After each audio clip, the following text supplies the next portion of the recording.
There's been a fresh oil leak at a refinery off the coast of Peru. Authorities say it happened during work on an underwater pipeline at the Pampilla refinery, owned by the Spanish energy giant Repsol. It comes as the country grapples with a massive oil spill earlier this month, triggered by the volcanic eruption in the South Pacific Ocean. Residents in the capital, Lima, are now taking part in a unique campaign to tackle the mess. Cleanup crews in Peru racing to contain the oil spill. A painstaking task. Inland, a call to action has residents lining up to donate their locks. It turns out hair, of all kinds, is an excellent oil absorber, a method discovered by a hairstylist in the 1990s. The strands are collected and stuffed into sausage-like buoys off the coast. The spills have contaminated more than 20 beaches in Peru, and people are willing to sacrifice more than vanity for the greater good. I have a small braid that belongs to my sister, who died 2 years ago from leukemia. The original idea was to donate it to an organization that makes wigs for people with cancer. But I forgot to take the braid. So I said, well, there will be another opportunity sometime. And I thought that this is a great opportunity. For others, the chop is a small price to pay. Hair grows in abundance and fast. If animals die, it's also an economic loss. They are living creatures. Hair grows back. I don't care much about it. I care more that I can help a cause. Oil spills are not uncommon in Peru. More than 1,000 have been recorded in the past 25 years.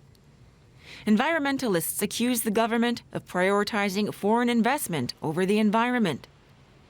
Still, authorities are adamant that the company will be held accountable and may even be forced to shut down. But ecologists fear the damage is done. It took Repsol 2 days to react to the first oil spill, now Peru's worst ecological disaster in recent history. For an update on the story, we can speak to journalist Simeon Tegel in Lima. Good evening to you. Can you tell us how the cleanup is going? Good evening.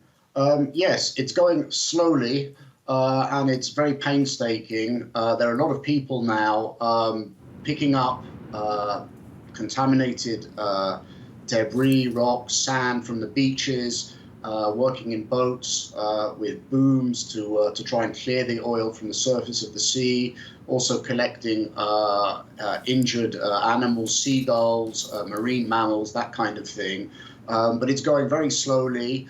It's going to take at least weeks, probably months. And the latest is that we now know that a small river estuary about 50 miles north of Lima, 50 miles north of where the spill happened, apparently it must have been at a low ebb when the oil arrived there, because it has now gone up part of this estuary into fresh water, and the local municipality now has people trying to clean it up as best they can. Public prosecutors, they have opened investigations against managers of the Spanish energy giant Repsol. What do we know about the accusations and the investigation? Well, on the face of it, it looks as though Repsol has responded to this, has maybe been negligent in allowing the spill to happen in the first place, and then has responded in a completely inadequate way. It should have had a contingency plan by law in Peru. If it did, the contingency plan has been inadequate and has been activated at least 48 hours too late, allowing this oil to escape and then just move up the Pacific coast here. And throughout, right from the very beginning, Repsol has appeared to deny, the obvious truth. Initially, they were claiming that this was less than 1 barrel of oil that had been leaked, and that grew, and now they're admitting it's 6,000 barrels of oil, but they're not actually showing the logs. Apparently, the captain of the tanker that was unloading the oil at the refinery. It's an Italian boat. The captain has now formally accused in writing Repsol of not giving him the records of how much it had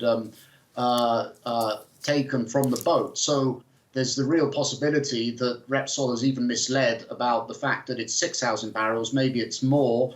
And prosecutors are now looking at potential criminal liability for Repsol employees and executives. Okay. And the latest is today that they have asked a court to prevent Repsol executives from leaving the country. We'll have to leave it there. Journalist Simeon Tego speaking to us from Lima. Thank you. Thank you.